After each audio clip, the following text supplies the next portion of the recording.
really how it's been. So first time in the studio, you said it was a little bit awkward. Yeah. You know, did you go to like an actual studio, or was like someone's like, you know, basement in the closet? Because I mean, that's how we all start. We all record just somewhere. Like, I mean, it was a space that was created into a studio, I guess. Ah, okay. Yeah. Okay. Yep. But it was just a local artist out in Olean, and I think like somebody I knew found him on Facebook because he's posting about a studio, and everyone sent it to me because they knew I was looking for just somebody with equipment. Like, I just wanted to actually be able to hear myself like that. Like, I never even got that. So, and actually, homie on my team now, 97 Steve, shout out to David, but he reached out to David. Yeah, David Whitehorn. Yeah, that's my guy. He actually reached out to me a little bit after because he had his own stuff about like recording me, which I thought was super dope. That's when I barely knew who he was. Now we're pretty tight. But yeah, so I went in and like it was really like awkward at first, I guess, and just trying to figure it out. And it's hard because I think the biggest thing is trust, because it's like my music's very vulnerable to me, and I'm also in a vulnerable situation. Like a young female, I was probably like 17, like just trying to figure 16 maybe, I don't even know, just trying to figure it out. And but yeah, I was in there so often. Like, I blew all my savings money just to go to the studio. Like, Really? I was so excited. Like, yeah. And the one thing I do pride myself on is, like, I'm very blessed, like, the way I grew up. Like, I can't really complain about much. Like, I'm very blessed in that way. But at first, like, the music was hard for my parents to understand. And the one thing I always say is, like, I put pride in the fact that I fully will fund my music. Like, as far as what goes into it, and that's always going to all be me, because I feel like I've always had the faith in it, like, no matter what. And that's kind of big on, that's like a big thing. And they've offered, like, I remember I'd want to go so bad for 2 hours, and like, they'd be like, yo, like, let us just throw for an hour. And I was just like, no, it's okay, I'll wait. And it was no hate or anything. It's all love, all support, but that's just important to me. So I got into the studio atmosphere, and that's, as time went on, that's when I met like my people. I met Carney and Trey and everybody in the studio, and I just spent more and more time in there and created more and more stuff. And as time went on, that's kind of how it kept growing. We made a team, and since then it's just been bigger and better. So. There you go. Which is awesome. You start off in the studio, actual setting of it, because I feel like a lot of us, for those who've rapped before, like the engineering part was like non-existent. I was like, this sounds, I know I can sound better, but this sounds terrible. When the first, like, it was the free, at least you like had someone who was engineering, and you actually had someone to pay. Yeah. Because we were doing those basements, you know what I'm saying? Like, stuff like that. So it does take a lot. Yeah. And you can actually know how you're supposed to sound. Right. It's engineered correctly. Yeah. You know? And it's kind of cool, though, to watch it evolve, like, to where I am now. Like, what I can do on my own, and I'm no engineer by any means, but obviously I'm knowledgeable in some sense. Yeah, like, I have my own stuff, and I record myself now. I'll go to studios and stuff here and there, but it makes me realize is, like, then I didn't really, like, I was so unknowledgeable that I was like, damn, now I can do all that. Even, and I know my voice better now. Like, I can do even better now, like, more now. So it's just growth, though. It's just how you see the growth. But I was definitely blessed to have that. It wasn't always all sunshine and rainbows, you know. I was still, like, young and not super close with everybody and the people that were recording me, so it was hard.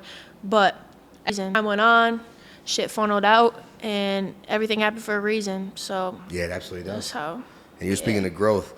A huge part of growth in artists, like their trajectory, is when is the first time you performed? Because that's a different level of confidence. Because I performed too. I was a DJ for many years, so it's easy for me because I'm like, I've already been back here. Like, I just not got to sing the song I'm playing. All right, work. But like for someone who just has songs, like that's different because there's usually not many people at your first few concerts. You know what I'm saying? You can sing to like 3 people, which I actually don't mind. I might like that better than thousands because I'm talking to y'all. Right. You know? And those are people that want to hear you. Yep.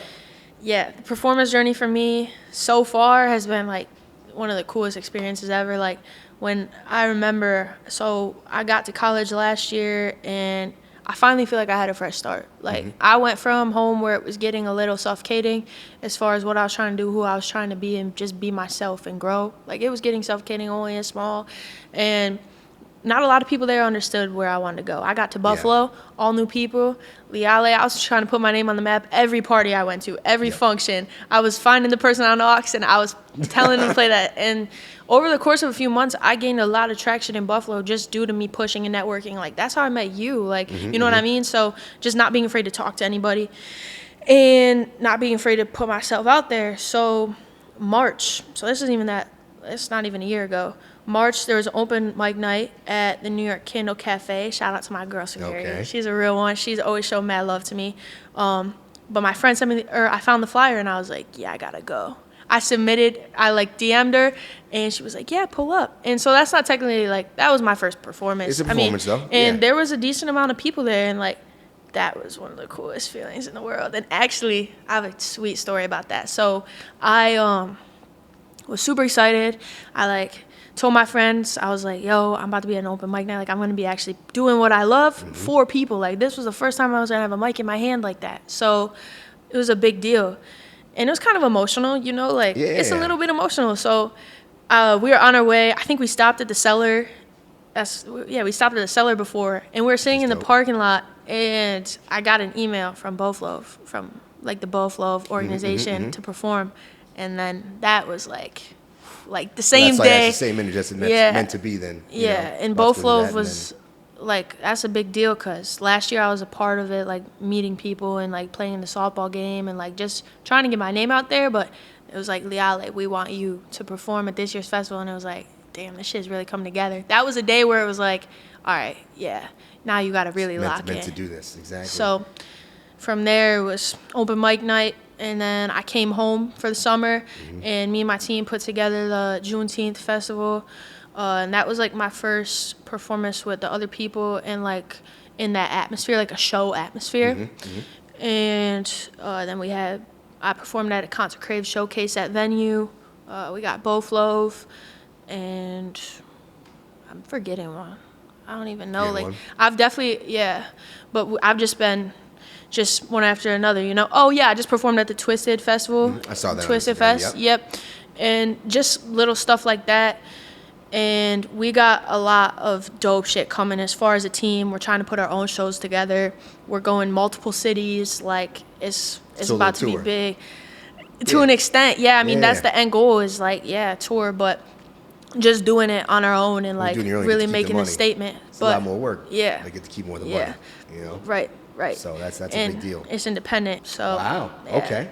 So it is moving along. It's just been been go, which is super dope. Like, it's crazy. Less than a year ago, it was open mic nights, and now it's big stages. It can change a lot faster. You know. It's awesome. Yeah. Introducing people, I'm sure you know him already. I did the Ballistic Man. Yep. He's a great man. Yep. Much love. Yeah. A lot of respect for him. He's been doing a lot. There's a lot of people from New York City and stuff like that. Yep. So people don't realize like Buffalo is obviously a major city, but you have one of the biggest meccas 6 hours away. Right. So then do a lot down there and get used to those rappers too. So and I mean we have a lot of like New York City is obviously just one of the greatest places for rap. Yeah. Besides California. You got to think the demographics and the people, how many people you got, and like all the culture that you could find there. Like, there's no end. Like you say, like California, LA, like you know what I mean. I mean Houston, the Bay. best rappers. Yeah, you think? I'm a little biased. Yeah. Well, no, I gotta say we're talking the best like place for rappers. It's New York and Atlanta. Atlanta. I've always wanted to go to Atlanta. Yeah, I've been to Atlanta. Are you talking like to be an artist, like to be there, or are you saying like coming up from? Like, is that what you? I think the most populated places for like people coming up or like who are still popular is New York and Atlanta. Yeah. Yep. Like still popular. Yeah. It's produced the most. Yeah. In LA, Bay. In LA, yeah, you get a lot from the Bay. I mean, but I just feel like I get what you're saying though, like in the more longevity behind like like New York, like you know what I mean. That's just never dying. It's never dying. You get people just like I think of the OGs, like even back because I'm older, but like we had like I used to love 106 in Park, like Rap City when they used to go on. I wish they bring that stuff back. Like they used to have the Freestyle Fridays and stuff like that. I used to watch like those are my favorite Lil Wayne freestyles. Yeah, on Freestyle Fridays on Rap Lil City Wayne. and stuff like I that. should have said Lil Wayne. Lil Wayne was the greatest rapper alive for a minute, you know, and he's made some of the greatest rappers alive too. Without Wayne, we don't talk about that. They don't talk about that enough. They don't talk about that enough. Tyga, as much of a stripper rapper as he is, Tyga kind of nice. Tyga? Tyga. Yeah. He ain't bad. Yeah. You know? I think like there's a lot of artists that are fire, but they realize something works for them, and it's like, why would I not? You know, Tyga's Yeah. gonna make a song that's gonna get. Why would you not? Yeah. Even if he could spit, like. Because he can. He tried the woke shit. But Right. We didn't want it. Right. So he had to Exactly. go back to taste. That's what I'm saying. We When didn't you want it. when you turn everybody up to that, it's like you can't. It's hard to turn back, and May as it's well tough keep because going. people, like. That's why I'm big on like saying who I am, is because people are liking me for me. So as long as I keep it like that, like, you know what I mean, they have the ear for me. So I have the freedom to do what I want. Yeah. But like but sometimes you can't control it, I guess. Like, No. I could go have a little fun and drop something, and then nobody wants to hear what I had to say after. But Well, that's a tough part of being an artist too, when you can like elaborate on that. Like, there's also growth in trying to do something different, and then learning your audience, and then the audience being kind of ignorant to not listening. Like, even Drake just said it. He's like, in the new album, he's like, people starting to my hood. They're like, why the fuck you making techno when Yeah. he made the middle album? But like, sometimes you just want to be able to get Like, into a different honestly, bag never and mind. honestly, never mind. yeah, I think like we were talking about this the other, like when it dropped, it was like everyone was hating on it, but he did what he came What the purpose to do. was. Yeah, It was like a vibe of a different. and like, you act like somebody like Drake hasn't stamped his foot. Like, Yeah. you know what I mean? Like, it's disrespectful if you're not gonna, like, you don't have to love it, but Mm-hmm.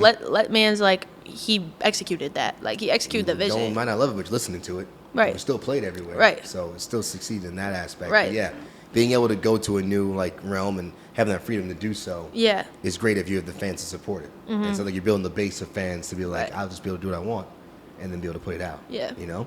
Which is awesome.